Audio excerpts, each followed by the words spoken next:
உங்களுக்கு வாய் இருக்குல்ல, அந்த வாயை வச்சுட்டு என்ன பண்றீங்க? எதுக்கு உங்களுக்கு எல்லாம் ஓட்டை வச்சு என்ன செய்ய போறீங்க? மக்களாக நீங்களும் ஊமையாவே இருங்க, அப்பதான் உங்களுக்கும் புரியும். தொடர்ந்து நாம சரியான ஆளுங்களை தேர்ந்தெடுத்துக்கிறோமான்னு நீங்க கேள்வி கேட்டுக்கணும். அதுக்கான ஒரு வாய்ப்பு இது. நான் சாலையில உடற்பயிற்சிக்காக காலையில நடந்து போகும்போது என்ன தொடர்ந்து மக்கள் கேட்கறது எனக்கு முன்பின் தெரியாதவங்க தான். அவங்க சார் தயவு செஞ்சு இந்த பாலிடிக்ஸ் உங்களுக்கு வேணாம், இந்த அரசியலை விட்டுருங்க, நீங்க எப்படி ஒரு படத்தெல்லாம் எடுக்கிறவரு, எவ்வளவு நல்ல மனுஷன், நீங்க இந்த அரசியலுக்குள்ள போய் என்ன செய்ய போறீங்க அப்படின்னு கேட்கறாங்க. சரி நான் வந்துடுறேன்.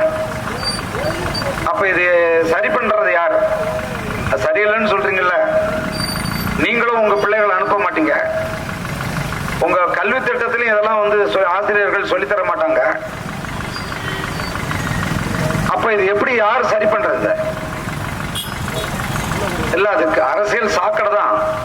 அந்த சாக்கடைய நம்ம சரி பண்ணலன்னா ஒரு கட்டத்துல நம்மளே அதை சாப்பிட்டுட்டு குடிச்சுக்கிட்டே இருக்க வேண்டியதுதான்.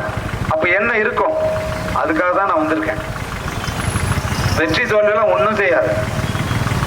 பெருந்தலைவர் காமராஜரும் பேரறிஞர் அண்ணாவும் தோற்கடிக்கப்பட்ட பூமி தான் இது. மக்கள் அன்னைக்கு அப்ப தோற்கடிச்சாங்களே தவிர அதன் பிறகு வருதுனாங்க, மிகவும் வருத்தப்பட்டாங்க. இவ்வளவு பெரிய ஆளெல்லாம் நம்ம தோற்கடிச்சோமே. இப்ப அந்த நிலை வரும், அந்த நிலை வரும்.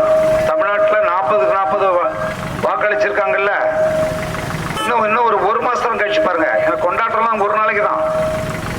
ஏன்னா போன முறை நீங்க தேர்ந்தெடுக்கப்பட்ட அந்த 38 பேரும் ஒன்றும் பண்ணி கிடைக்கல. இப்ப மறுபடியும் அந்த 40 பேரை தேர்ந்தெடுத்திருக்கீங்க. இது இந்த தமிழ்நாட்டை எங்க கொண்டு போய் விடும்?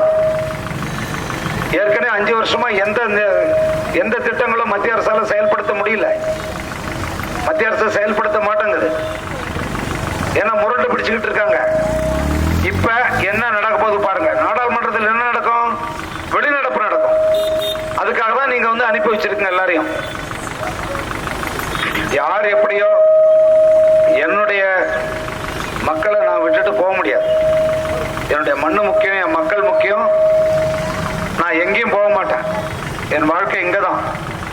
ஒரு பக்கம் சினிமா எடுத்திருந்தாலும் அதுவும் உங்களுக்கானது தான். நான் பண்ற அரசியல் உங்களுக்கானது தான். இனி வரும் காலங்களில் பார்த்துக்குங்க. தயவு செஞ்சு இந்த மண் குடிகாரர்களுடைய நாடாகவும் போதைப் பொருள் விற்கிற அதிகமா புழங்குற ஒரு மாநிலமாகவும் மாறிக்கிட்டு இருக்கு. எங்கேயும் நேர்மை கிடையாது. இன்னைக்கு கூட பாருங்க, ஒரு நேர்மையான அதிகாரி மணல் கடத்தல தடுக்கிறதுக்காக போறாங்க. அவங்கள கார் ஏத்தி கொல்றதுக்கு முயற்சி நடக்குது. இது வரைக்கும் எத்தனை முறை நடக்குது? அது மணலை திருட வைக்கிறது யாரு? திருட்டுக்கு துணையா இருக்கிறது அதனுடைய முதலாளி யார்?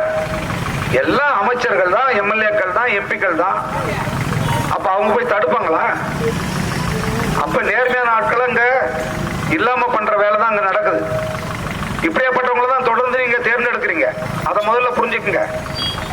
3 நாளைக்கு முன்னாடி கரூர்ல ஒண்ணு நடந்துச்சு, பாத்தீங்கல்ல? ஒரு பஸ் ஸ்டாண்ட்ல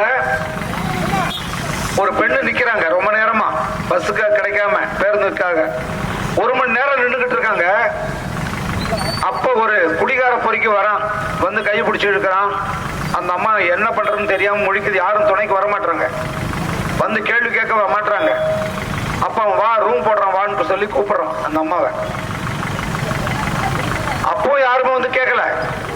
எல்லாம் பல்லு இழிச்சிட்டு தான் போறாங்க அந்த வழியா பொதுமக்கள் சொல்லக்கூடியவங்க எல்லாம்.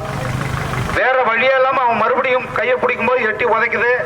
அப்புறம் தான் அது தெரிய வருது. அந்த அம்மா பேசிருக்கு பாருங்க. எல்லாம் கையில போன் தானே வச்சிருக்கீங்க, எல்லாம் பார்த்துட்டீங்க. நாடே அதிகமா பார்த்த வீடியோ அது. என்ன நடந்துச்சு, என்ன நடந்திருக்கு, என்னங்க நடவடிக்கை எடுக்கப்பட்டிருக்கு, அதெல்லாம் உங்களுக்கு பிரச்சனையா தெரியலையா? இந்த குடியால என்ன? குடிதாங்க எல்லா குற்றங்களுக்கும் ஊற்றுக்கண். அதுதாங்க நாட்டில் நடக்கிற எல்லா குற்றங்களுக்கும். அதை நீங்க பழகிட்டீங்க. அவங்க கையிலேயே திருடுறதுக்கான சாவி அவங்க கையிலே கொடுத்துட்டீங்க. திருடர்கள் கையிலேயே ஏங்க ஒரு திருடன் வந்து பயந்து திருடுனா ஏதோ கொஞ்சம் நெஞ்சம் திருடுவான். திருடன் கையில சாவி கொடுத்தா என்ன ஆகும்? கடைசியில் வீடை மிச்சம் வச்சுட்டு போனா மிச்சம், அதுவும் இல்லாம இடிச்சு போட்டு போனாலும் பார்த்துக்க வேண்டியதுதான். அதுதான் நம்முடைய நிலை. என்னுடைய பாட்டாளி மக்கள் கட்சி மக்களுக்காக எப்பவுமே பாடுபடக்கூடிய ஒரு கட்சி. இந்த விருத்தாசலம் மாநகரில் இருந்து நான் பேசுறேன். பாருங்க 2026க்கு பிறகு பாருங்க ஒரு மக்களுக்கு தேவையான முக்கியமான மாற்றங்கள் வரும். அந்த மாற்றத்தை நோக்கி நாங்கள் செயல்படுறோம். முதல்ல இந்த இடத்துல காவல்துறை எல்லாம் இருக்கா என்னன்னு எனக்கு தெரியல. நான் நிச்சயமா கடலூர் தலைமை மாவட்ட காவல்துறை ஆணையர்கிட்ட நான் பேசுறேன். இந்த பகுதியை இந்த பாதை பாருங்க, ஒரு வழி பாதையா மாத்துறதுல என்ன யாருக்கு என்ன சிக்கல் இருக்கு? போற மக்களும் வர்ற மக்களும் இடிச்சு மோதிக்கிட்டு இருக்காங்க. இதெல்லாம் பண்ணணும். இது ஒரு சின்ன விஷயம். அது இதை கூட பண்ண முடியாது. ஏன்னா அவங்களுக்கு 1008 வேலை இருக்கு. மணல் திருடுற வேலை இருக்கு, சாராங்காத்துற வேலை இருக்குது, எல்லா கான்ட்ராக்டர் எடுக்க வேண்டிய வேலை இருக்குது. அந்த வேலையில இருக்காங்க எல்லாரும். மக்களுக்கெல்லாம் யாரும் வரமாட்டாங்க. மக்களாக நீங்களும் ஊமையாவே இருங்க. அப்பதான் உங்களுக்கும் புரியும். ஒரு இடத்துல ஒரு நாளுக்கு போய் உட்காருங்க. இந்த பாதை ஒரு வழிய பாதையை மாத்துங்கன்னு கேளுங்க. உங்களுக்கு வாய் இருக்குல்ல, அந்த வாயை வச்சுட்டு என்ன பண்றீங்க? முதல்ல போராட்ட குணம் இல்லாத மக்கள் எதுக்கு உங்களுக்கு எல்லாம் ஓட்டு வச்சு என்ன செய்ய போறீங்க?